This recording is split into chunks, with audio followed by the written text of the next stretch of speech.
no primeiro livro das Crônicas, capítulo 16. Primeiro livro das Crônicas, capítulo 16.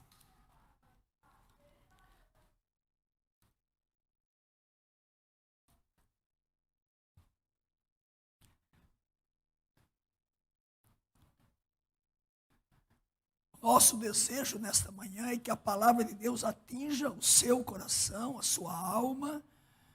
Você que está conosco pela internet também, nós abraçamos você em nome de Jesus. E desejamos que ao longo da exposição bíblica, Deus fale ao seu coração. Eu vou estar lendo inicialmente o verso 8 e depois o verso 34. Mas você deverá manter a sua Bíblia aberta, porque eu vou estar expondo grande parte do capítulo 16 do primeiro livro das Crônicas. O verso 8 diz assim: rendei graças ao Senhor, invocai o seu nome, fazei conhecidos entre os povos os seus feitos. Verso 34, rendei graças ao Senhor porque Ele é bom, porque a sua misericórdia dura para sempre. Vamos estar orando mais uma vez? Tu és santo, tu és soberano, tu és poderoso, tu és o único Deus verdadeiro, tu nos amaste primeiro, e tu deste a nós o teu único Filho, Cristo Jesus, como Senhor e Salvador. E nós não estamos aqui, ó Deus, por acaso. Estamos aqui dentro dos teus propósitos, do teu plano eterno de redenção, do teu plano também de santificação. E nós queremos que nesta hora, através da tua palavra, tu trates com cada um de nós. Que a tua boa mão seja sobre nós e que o Santo Espírito que inspirou a tua palavra, Ele mesmo esteja sobre nós, nos iluminando, nos capacitando, nos ensinando e nos conduzindo à verdade da tua palavra. Oramos assim em nome de Jesus. Amém. Bom, a nossa proposta, ações de graças, né? E o texto que nós lemos, ou pelo menos lemos 2 versos, né? Temos aqui um salmo de ação de graças, o qual Davi, pelo Espírito, compôs e entregou ao chefe de música para ser cantado na ocasião da entrada da arca na tenda preparada para isso. Então eu tenho que agora contextualizar, ou dar o pano de fundo para vocês entenderem por que Davi escreveu esse salmo. Pode ver que é um salmo de gratidão e que ele escreveu inspirado pelo Espírito Santo para quando a arca entrasse em Jerusalém. Primeiro, o que era a arca?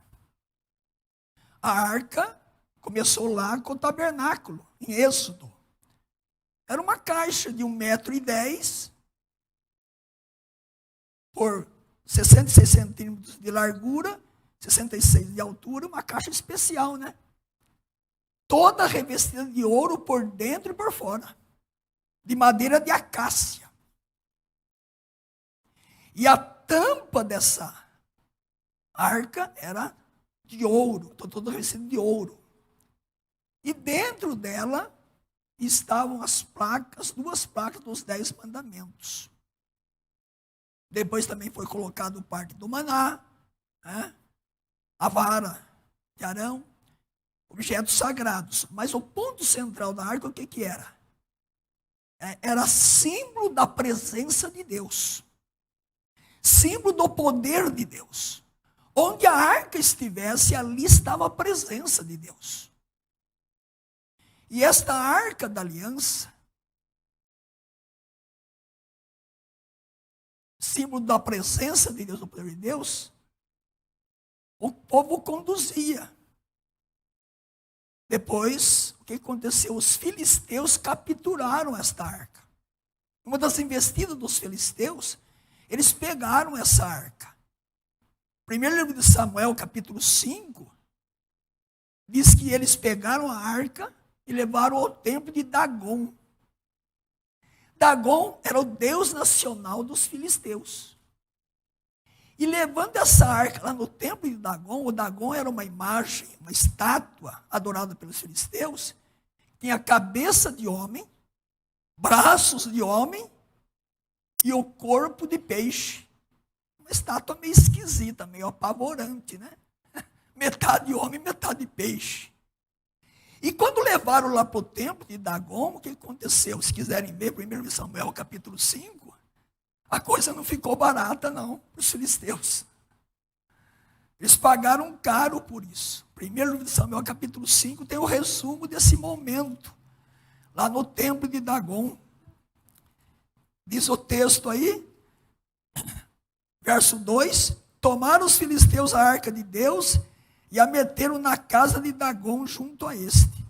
Levantando-se, porém, de madrugada, os de Adode, no dia seguinte, eis que estava caído Dagom, com o rosto em terra dentro da arca do Senhor, tomaram-no e tomaram a pô-lo no seu lugar. Levantando-se de madrugada no dia seguinte, pela manhã, eis que Dagom jazia caído de braços, dentro da arca do Senhor. A cabeça de Dagom e as duas mãos estavam cortadas, sobre o limiar dele ficara apenas o tronco. Aí continua a narrativa, que eles começaram agora a dar um jeito nessa arca. Leva aqui, leva acolá. E onde levava, ou as pessoas eram atingidas de tumores, ou elas morriam. Então, a arca virou um problema para os filisteus. E aí, então, você vai olhar no verso 12, de 1 Samuel 5, os homens que não morriam eram atingidos com tumores, com os tumores, e o clamor da cidade subiu até o céu. O que os filisteus fizeram? Capítulo 6, vamos dar essa arca fora da terra dos filisteus. Essa arca é maldição para nós. E vai continuando, então, essa arca vai chegar em Kiriat-Jearim. Kiriat-Jearim era uma cidade que ficava a 18,5 km de Jerusalém, já em terra do povo judeu. E veja no capítulo 7, 1 Samuel 7, versículo 2. Sucedeu que desde aquele dia a arca ficou em Kiriat-Jearim. E tantos dias se passaram que chegaram a 20 anos. E toda a casa de Israel dirigia lamentações ao Senhor.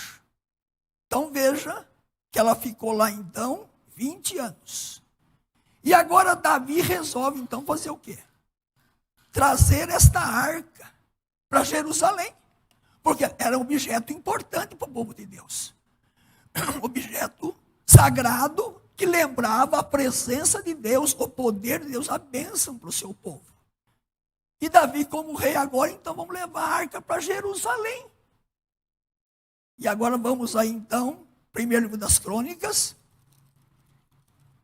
capítulo 15, veja o contexto do salmo que vamos estudar. Davi decide. Fez também Davi casas para si mesmo na cidade de Davi e preparou um lugar para a arca de Deus. Ele armou uma tenda. Então disse Davi: ninguém pode levar a arca de Deus senão os levitas. E vai contando aí então agora como deveria levar a arca. Mas um pouco antes disso, no capítulo 13, Davi quis levar a arca para Jerusalém, e aquele episódio de Uzá, quando Uzá foi morto. Por que ele foi morto? Deus tinha prescrito que somente levitas podiam levar a arca. E levar nos ombros, carregando a arca.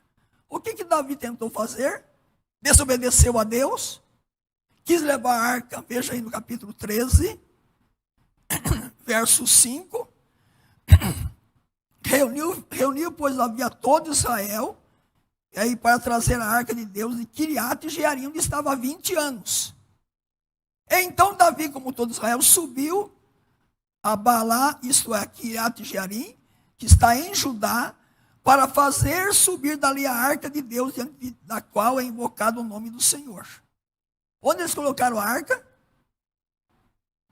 Puseram a arca de Deus num carro novo, e a levaram da casa de Abinadab, e Uzá e Aiô guiavam o carro. E continua a história. Quando Uzá colocou a mão lá, porque os bois tropeçaram, Uzá foi morto. E Uzá sendo morto, veja o que aconteceu com Davi. Verso 10, a ira de Deus se voltou contra Uzá, e ele morreu. No verso 11 diz que Davi ficou muito bravo. Uma versão mais comum da Bíblia fala que Davi ficou furioso. Ficou bravo demais. Como assim? Eu estou levando a arca de Deus para Jerusalém, Deus me mata, Uzá. Que Deus é esse? E com essa fúria de Davi, veja no texto aí, desgostou-se Davi porque o Senhor irrompera contra Uzá. Mas no verso 12, temeu Davi a Deus naquele dia e disse, como trarei a minha arca de Deus? E aí então, o que aconteceu? Com esse fato, Davi não parou com o projeto de levar a arca para Jerusalém. E daí, a arca ficou na casa de Obed-edom por 3 meses. Pode ver aí, versos 13 e 14.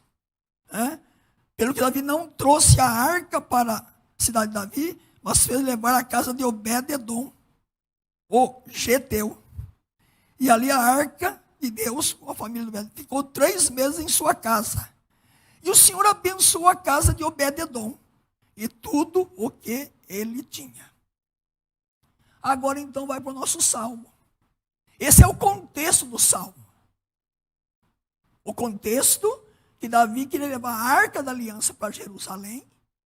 E no projeto dele acontece esse acidente, ou essa consequência de uma desobediência. Aqui já tem uma coisa importante para nós. Há pessoas que desobedecem a palavra de Deus e querem ser abençoadas. A obediência, a fé leva a obediência. Se você crê em Deus na sua palavra, tem que levar a obediência. Se Deus diz, eu tenho que perdoar meu irmão, e você não perdoa, tem consequência. Você não fica impune. Todo momento que eu não obedeço a Bíblia, haverá alguma consequência na minha vida. Como aconteceu com Davi. Deus tinha dito, é assim que leva a arca. Só os levitas e com varões nos ombros. Davi não obedeceu e agora sofreu as consequências. Aí a arca fica 3 meses em Obed-edom. E veja agora então, que Davi, no capítulo 15, agora então o que ele faz? Agora Davi, agora eu vou obedecer a palavra de Deus. O que está em Deuteronômio, capítulo 10, verso 8. Quem que podia levar a arca? Como levar a arca? Deuteronômio, capítulo 10, o verso 8. Estava prescrito, era assim que tinha que fazer. Não era de qualquer jeito. Deuteronômio 10, versículo 8. Por este mesmo tempo, o Senhor separou a tribo de Levi para levar a arca da aliança do Senhor, para estar diante do Senhor, para o servir e para abençoar em seu nome até o dia de hoje. Eram os levitas e da forma certa que Deus tinha colocado. Agora então Davi cumpre, pode ver aí. Ele chama os levitas, não é isso? Preparou lá o pessoal. Ele colocou uma roupa especial também, o próprio Davi, né? Todos preparados. Aí pode ver versículo 13, 14. Pois visto que não levastes na primeira vez, olha aí. O Senhor nosso Deus irrompeu contra nós. Davi tinha consciência que a punição de Deus é porque ele desobedeceu. Porque então não o buscamos segundo nos fora ordenado. Santificaram-se, pois, os sacerdotes e levitas para fazerem subir a arca do Senhor Deus de Israel. Os filhos dos levitas trouxeram a arca de Deus onde? Não foi em carroça, não foi em carro, aos ombros pelas varas que nela estavam, como Moisés tinha ordenado segundo a palavra do Senhor. E aí continua a narrativa, falando que agora então levou essa arca da aliança para Jerusalém, da casa de Obed-Edom. É levada para Jerusalém. E Davi colocou o terno dele, ó. Verso 27. Davi é vestido de um manto de linho fino. Não sei se alguém aqui se lembra, né? Quando meu pai se casou, o terno chique era de linho.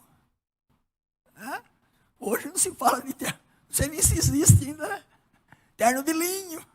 Era o terno chique. Ismael acho que lembrou aqui, né? Olha lá. Davi colocou o manto de linho.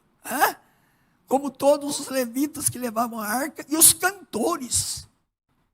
Verso 28. Assim todo Israel fez subir com júbilo a arca da aliança do Senhor, ao som de clarins, de trombetas, de símbolos, fazendo ressoar alaúdes e harpas. Então vejam, foi uma entrada triunfal em Jerusalém com a arca, símbolo da presença de Deus, do poder de Deus. Então o salmo que vamos estudar, esse hino, ele tem a origem nesse contexto da vida de Davi, do momento de Davi. Já falamos né? E agora eu queria fazer uma conexão. Por que eu vou estudar esse assunto hoje? Vejam lá. Quarta-feira, culto de ação de graças aqui na igreja. Não tivemos frutas. Eu fui para casa meio magoado. E meio aguado. Tá bem, estou brincando. Mas gratidão, porque a mesa ficou cheia aqui de doações. Por que nós temos essa data? Qual é a origem histórica do Dia de Ação de Graças? Bom, a origem está aí. É o maior feriado nos Estados Unidos. Um dos maiores feriados. É sempre a quarta quinta-feira de novembro. Nós fazemos na quarta porque o culto é na quarta. É isso. Sei de igrejas que fizeram jantar na quinta. Porque em novembro de 1620, um grupo de puritanos deixaram aqui a Inglaterra como colonos, chegaram onde? Nos Estados Unidos, no Novo Mundo. Pensem, chegar num lugar desconhecido, descer do navio e enfrentar o desconhecido. E, chegando lá em novembro, não era como aqui que estamos com 30 graus, né? Frio. Enfrentaram o frio, as dificuldades de se instalar numa nova terra. E aí, depois de um ano, muitos tinham morrido. Muitos morreram. Aquele grupo que chegou lá, a morte ceifou parte daquele grupo. E os demais tiveram que lutar bravamente para sobreviver. Plantaram, lutaram, enfrentaram todas as contingências estranhas de uma nova terra. E quando chegaram no final, então, de 1621, novembro, dezembro, nessa confluência dos 2 meses, eles tiveram uma colheita. Não foi a melhor colheita, porque primeiro ano, se instalando numa nova terra, mas eles se reuniram. Uma celebração de gratidão a Deus. A despeito das mortes que eles enfrentaram, das lutas, enfermidades, problemas, eles tributaram ao Deus eterno gratidão pelas bênçãos que receberam. E aí que tem a origem. Por isso que nós também lembramos essa data. E por isso que eu vou trabalhar nesta manhã exatamente este assunto, para nós aprendermos, então, como agradecer. Por mais que nós falemos desse tema, o nosso coração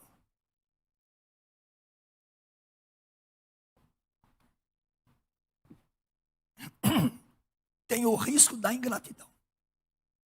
Por mais que nós agradeçamos, nós ainda temos o risco da ingratidão. Então, a primeira lição que eu aprendo aí, contrastes cooperam para gerar gratidão. Os contrastes surgem para que sejamos levados a uma vida de constante agradecimento por tudo que Deus nos traz.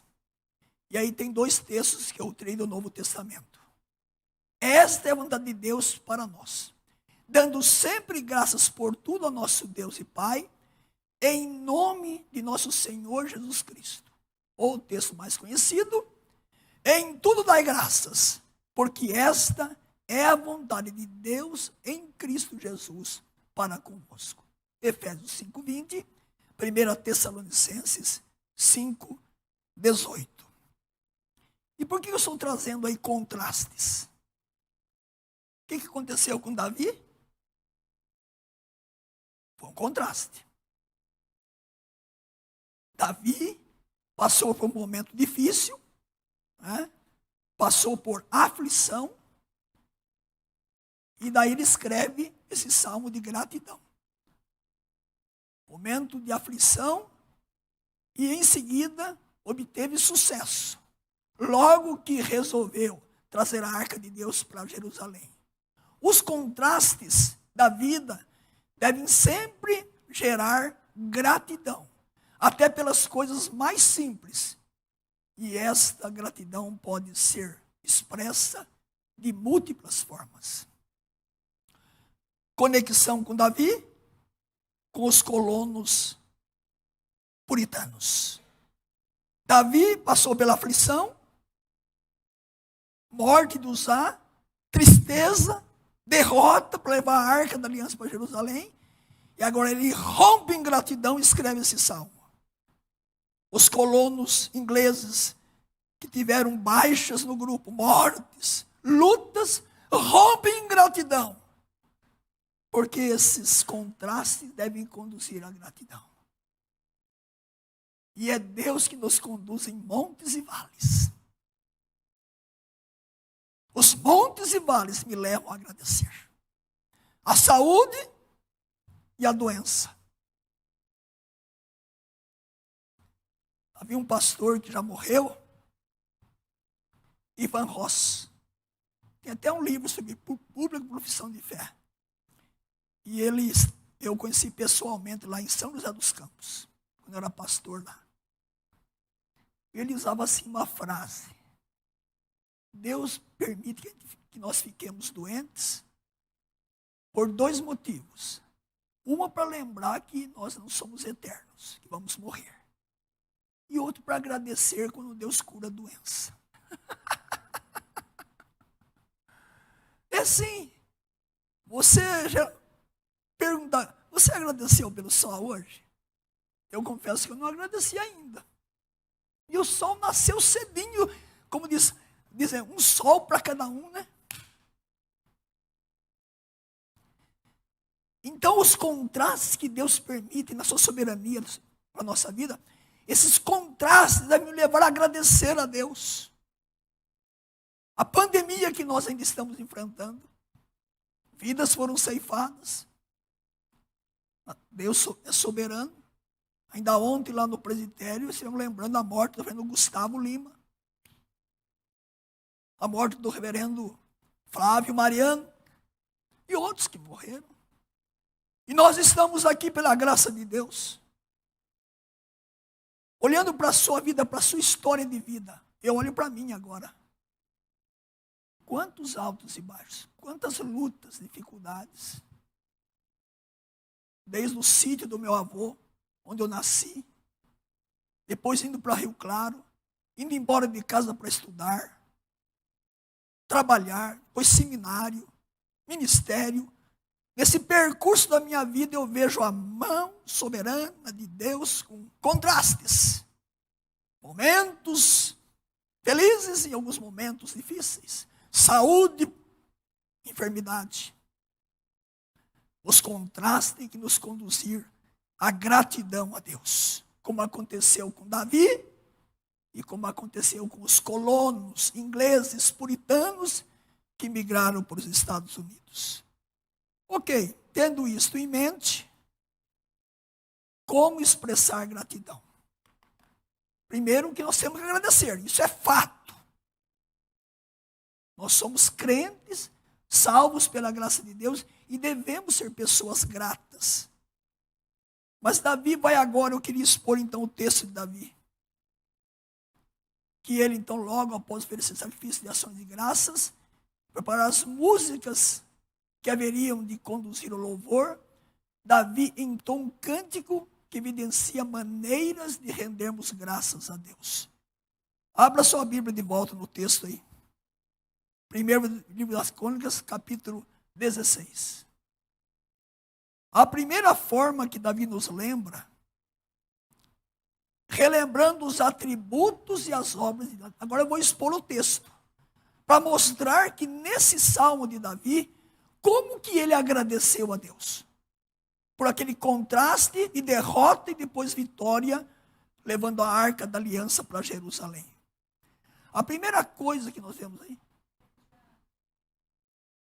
primeiro das Crônicas 16, nosso texto base. Primeiro das Crônicas, capítulo 16, eu vou agora estar expondo então esse texto de Davi, não é isso? O Salmo.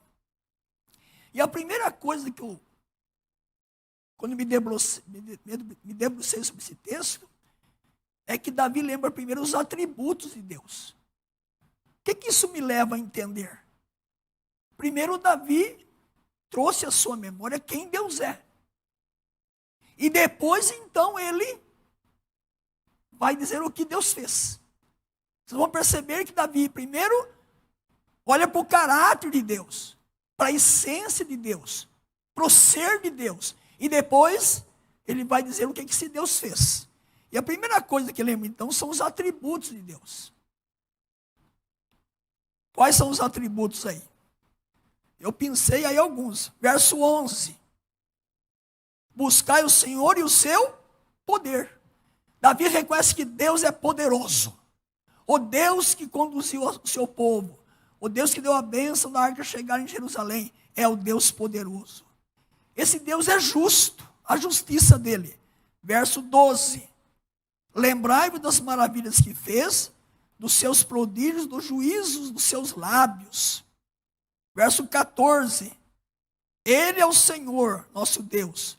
Os seus juízos permeiam toda a terra. E o verso 33. Regozijem-se as árvores do bosque na presença do Senhor, porque vem julgar a terra. Então ele lembra o poder de Deus, Deus é onipotente, a justiça de Deus, a majestade de Deus, a grandeza, versos 25 e 27. Porque grande é o Senhor e muito digno de ser louvado. Temível mais que todos os deuses. Verso 27. Glória e majestade estão diante dele. Então, a majestade e a grandeza de Deus. Verso 26. Deus é o Criador. Porque todos os deuses dos povos são ídolos. O Senhor, porém, fez os céus. A santidade de Deus, verso 29. Tributai ao Senhor a glória devida ao seu nome, trazei oferendas e entrai nos seus atos, adorai o Senhor na beleza da sua santidade. Verso 35. E dizei, salva-nos, ó Deus, da nossa salvação. Ajunta-nos e livra-nos das nações, para que rendamos graças ao teu santo nome e nos gloriemos no teu louvor. A soberania de Deus, verso 31. Alegrem-se os céus e a terra exulte. Diga-se entre as nações, reina o Senhor. Verso 34, a bondade de Deus. Rendei graça ao Senhor porque Ele é bom. A misericórdia, verso 34. Porque a sua misericórdia dura para sempre. E verso 36, a sua eternidade. Bendito seja o Senhor, Deus de Israel, desde a eternidade até a eternidade. Acho que eu contei aqui. 1, 2, 3, 4, 5. São 9 atributos de Deus. Vejam que no Salmo de Davi, de gratidão, Primeiro, ele descreve o caráter de Deus. Quem Deus é. Coloca 9 atributos de Deus. Por que eu chamo a atenção para isso? Esse Deus é o seu Deus. É o meu Deus. E é o único Deus. Quando eu agradeço esse Deus. Soberano, poderoso, justo, criador, santo, misericordioso, eterno. É a esse Deus que eu elevo a minha gratidão na presença dele. E só ele merece o meu louvor e a minha gratidão. Então essa é a primeira coisa que Davi lembra. Ele está lembrando os atributos de Deus. O Deus que caminhou com o seu povo no deserto, que levou o povo a conquistar a terra prometida, é o mesmo Deus que está conosco todos os dias, em Cristo Jesus. Mas depois que Davi faz isso, ele lembra agora os feitos de Deus. Deus não apenas é, ele age. Ele age. Deus não deixaria de ser Deus se não tivesse feito nada por nós. Ele é Deus. Mas além dele ser Deus, ele faz, ele opera, ele age em nosso favor. Se você está aqui vivo nessa manhã, não é porque você tem boa genética, porque você tomou vacina contra coronavírus. Já tomou 2, né? Eu vou tomar a terceira. Né? Esses recursos, bom, todos eles são oriundos em Deus. Mas você está aqui porque Deus está sustentando a sua vida. O apóstolo Paulo, quando prega lá em Atenas, Atos 17, ele fala, porque nós vivemos, nos movemos e existimos em Deus. E nesse sermão de Paulo em Atenas, ele diz que Deus é o Criador, que no contexto do texto ele fala de Jesus, que é o santo varão, que veio para julgar e salvar, não é isso? Então veja, você está aqui porque Deus é bom. Porque a misericórdia dele dura para sempre. Porque ele é Deus sustentador, abençoador da minha vida. Eu não tenho méritos na salvação e não tenho méritos para continuar vivo. Eu continuo vivo porque Deus é bom para comigo. Então, primeiro lembrar o caráter de Deus. Mas veja que Davi foi mais longe. Ele lembra as obras de Deus.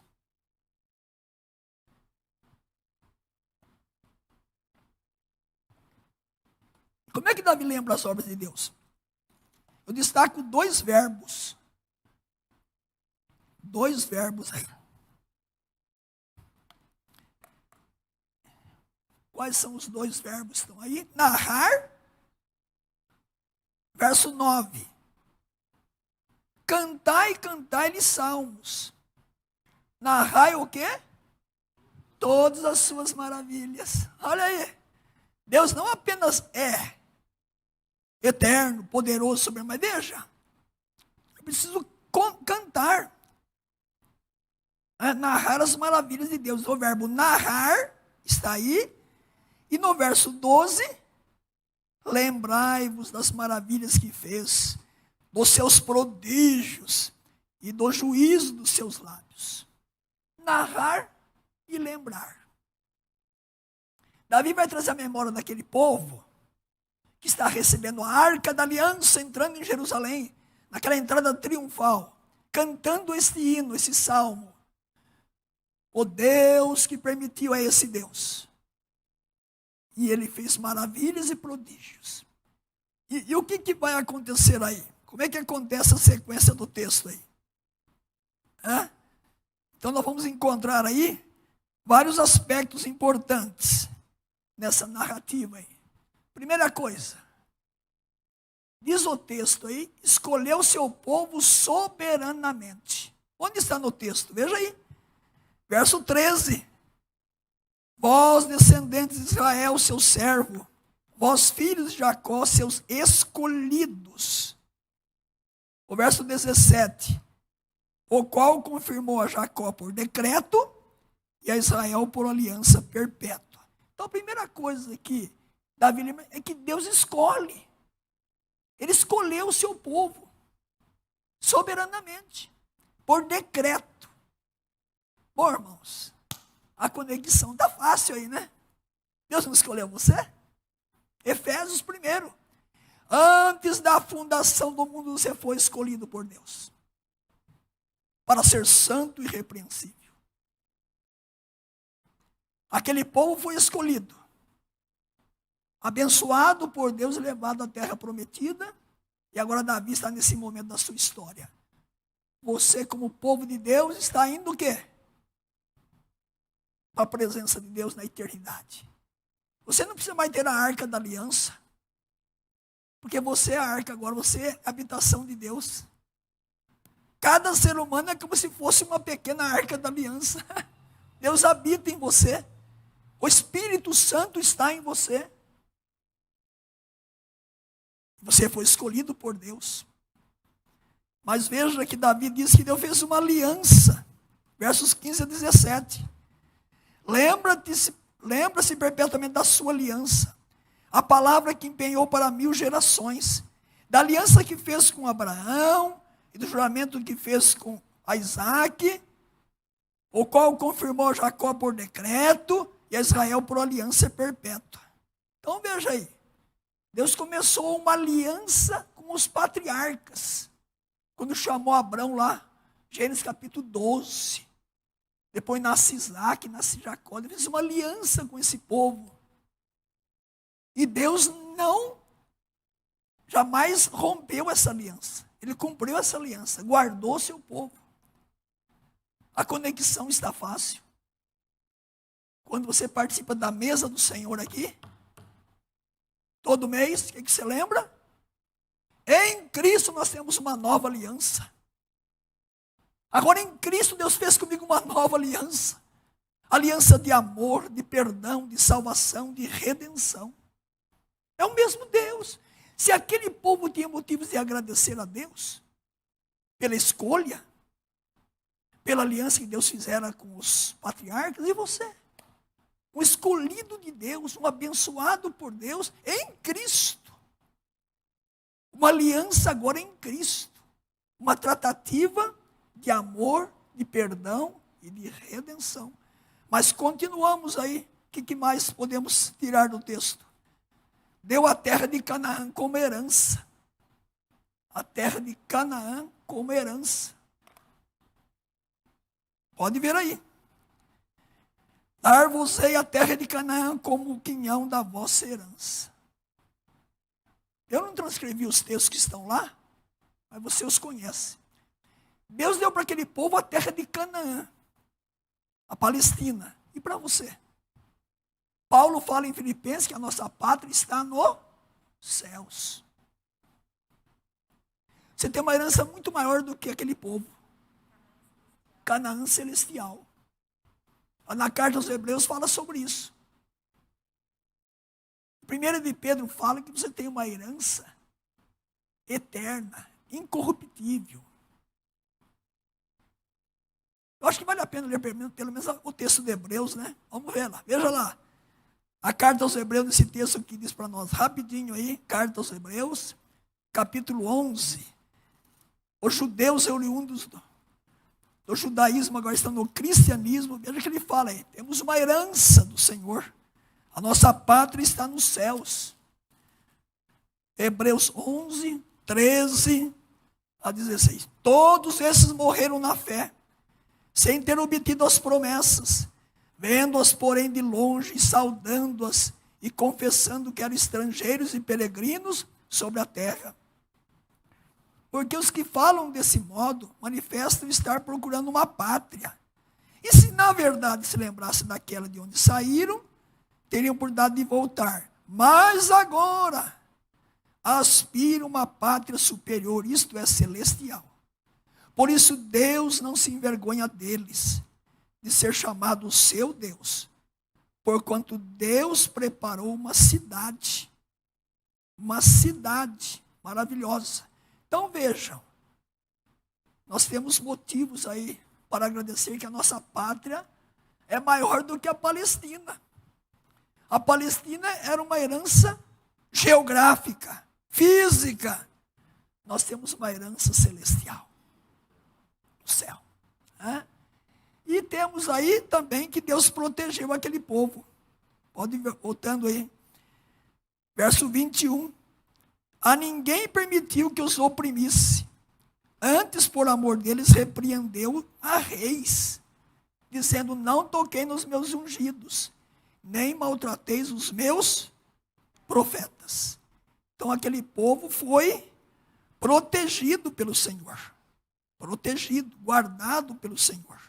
A cada momento da sua caminhada. E você? Por que está aqui hoje?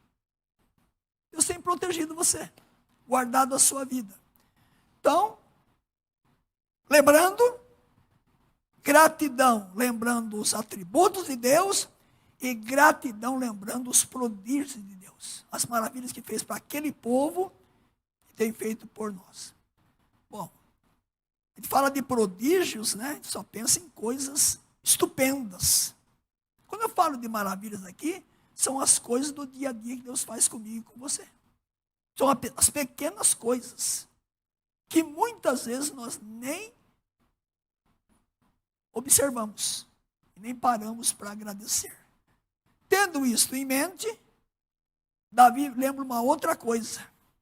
Eu agradeço, lembrando os atributos de Deus, eu agradeço vendo as maravilhas que Deus faz na minha vida e ofertando à nossa vida tempo e recursos. Onde está no texto? Veja comigo aí. Veja aí. Versos 28 e 29, Davi lembra isto. Ofertando nossa vida, tempo e recursos. 28 e 29. Tributai ao Senhor, ó família dos povos. Tributai ao Senhor glória e força. Tributai ao Senhor a glória devida ao seu nome. Trazei oferendas e entrai nos seus átrios, adorai o Senhor na beleza da sua santidade. Agora Davi lembra que eu agradeço também trazendo oferendas. E eu coloquei aí, como é que eu ofereço o que para Deus? A vida, o tempo, os recursos, os meus dons. Se uma pessoa tem o dom do ensino, ela agradece usando o seu dom de ensino. Se alguém tem dom de misericórdia, sendo misericordioso. Enfim, todo filho de Deus tem a sua capacitação para oferecer a Deus, seus recursos. E assim eu posso estar expressando, então, a minha gratidão a Deus. Expressando nossa gratidão dessa forma, beneficiamos o povo de Deus que usufrui de nossos serviços na casa de Deus. Então, quando eu estou fazendo isso, eu estou abençoando outras pessoas. E eu coloquei aqui no meu esboço. E isso traz benefícios invisíveis aos ímpios, por meio da proclamação do Evangelho, e pessoas são alcançadas pela graça de Deus, pelo Evangelho de Cristo Jesus. Então, ofertando a nossa vida, e a última coisa que você vai encontrar é proclamando o Senhor aos povos. Veja os versos aí. Aquele povo tinha que proclamar o Evangelho de Cristo. Proclamar, essa proclamação aos povos. Esse salmo é muito rico, veja, versos 8 e 9. Rendei graça ao Senhor, porque invocai o seu nome, fazei conhecidos entre os povos os seus feitos. Verso 9. Cantai, cantai-lhe salmos, narrai todas as suas maravilhas. Versos 23 e 24. Cantai ao Senhor todas as terras, proclamai a sua salvação dia após dia. 24. Anunciai entre as nações a sua glória, entre todos os povos as suas maravilhas. E verso 31, veja aí. Alegrem-se os céus e a terra exulte. Diga-se entre as nações, reina o Senhor. Proclamando o Senhor aos povos. Quando você proclama Jesus, você anuncia Jesus, você diz que Deus ama o pecador em Cristo Jesus, e ele recebe a Cristo. É uma maneira de agradecer. O que eu estou querendo mostrar aqui nesta manhã é que gratidão não é somente uma oração que você diz muito obrigado para Deus. Eu não estou dizendo que essa oração não é importante. Mas não é só isso. Nós temos que agradecer o alimento, as vestes, a casa, a família. Mas gratidão vai muito além disso. Eu estou mostrando aqui nessa manhã que gratidão tem a ver com o caráter de Deus, com as maravilhas de Deus na minha vida e com a minha doação de vida, dons, talentos, recursos, e com a minha proclamação às pessoas de que Cristo é o único Senhor e Salvador. Então veja que o leque de gratidão, o pacote aumenta. E esse pacote não pode ser somente quando lembramos o Dia Nacional de Ações de Graças. Mês de novembro. Essa forma de agradecer tem que ser a cada dia na minha vida. É um estilo de vida. É uma maneira de viver a graça de Deus a cada dia. Tendo isso em mente, eu quero concluir a minha mensagem lembrando algo que eu li. Eu não sei quem escreveu, por isso o autor não está aí. Mas eu achei interessante. Li palavras que me fizeram refletir sobre um coração ingrato. Algumas pessoas reclamam porque Deus colocou espinhos entre rosas. Por que não agradecem a Deus por colocar rosas entre espinhos? É óbvio que a rosa chama muito mais atenção que o espinho. No entanto, murmuramos continuamente acerca de dificuldades que enfrentamos, sem contemplar a beleza das bênçãos de Deus. Quem sabe na nossa vida acontece isso. Olhamos para o Velho Testamento, o povo murmurou, o povo não agradeceu, o povo chamou o maná de pão vil, de pão porcaria. Vê no dicionário o que é coisa vil. É coisa que não presta. O povo teve a coragem de dizer para Deus, o pão é vil, é porcaria. E Deus ainda amou aquele povo e levou a terra prometida. Você tem agradecido a Deus pelas rosas ou tem reclamado pelos espinhos? No seu dia a dia, você tem tido um coração cheio de gratidão? Um coração manso, humilde, que agradece, que louva a Deus, que ama a Deus, que adora a Deus de todo o coração, porque Ele é aquilo que Ele é e por tudo que Ele já fez na sua vida e vai fazer ainda. É aquele cântico, eu te agradeço, né? É uma letra curta, mas quando eu entoo aquele cântico, eu me sinto sensibilizado de agradecer a Deus por tudo que Ele já fez com a minha vida, na minha caminhada, na minha jornada. Sejamos pessoas que continuamente agradecem. E diga no verso que está aí, verso 35 do texto que nós estudamos. Salva-nos, ó Deus, da nossa salvação, para que rendamos graças ao teu santo nome e aprendamos a expressar sua profunda gratidão pela salvação em Cristo das mais variadas formas. A gratidão nas mais variadas formas pela maior bênção da vida, a salvação em Cristo Jesus. E eu termino com a minha aplicação. Será que expressamos nossa gratidão a Deus pelas pequenas coisas da vida?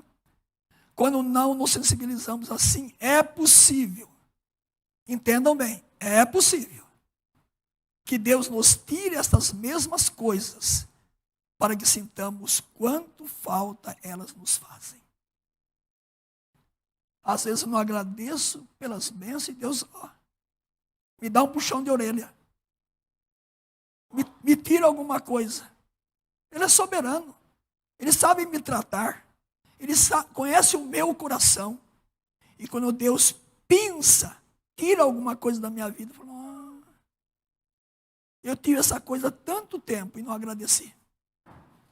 E agora que Deus tirou, eu estou lembrando de agradecer. Pode falar, minha irmã.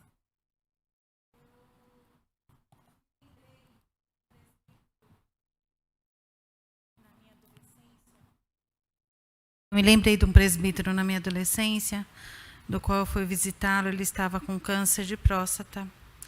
E ele disse para mim: eu sempre me lembrei de agradecer a Deus pelo alimento, mas nunca me lembrei de agradecer a Deus pelo apetite. Hoje eu preciso me alimentar e não tenho mais apetite.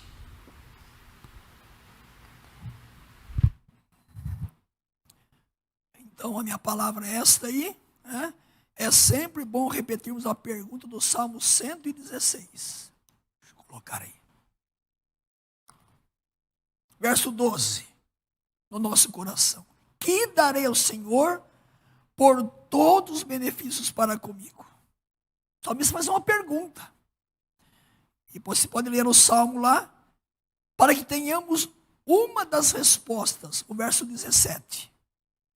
Oferecer-te-ei sacrifício de ações de graças, e invocarei o nome do Senhor. Ações de graças. Que Deus conceda graça a mim e a você.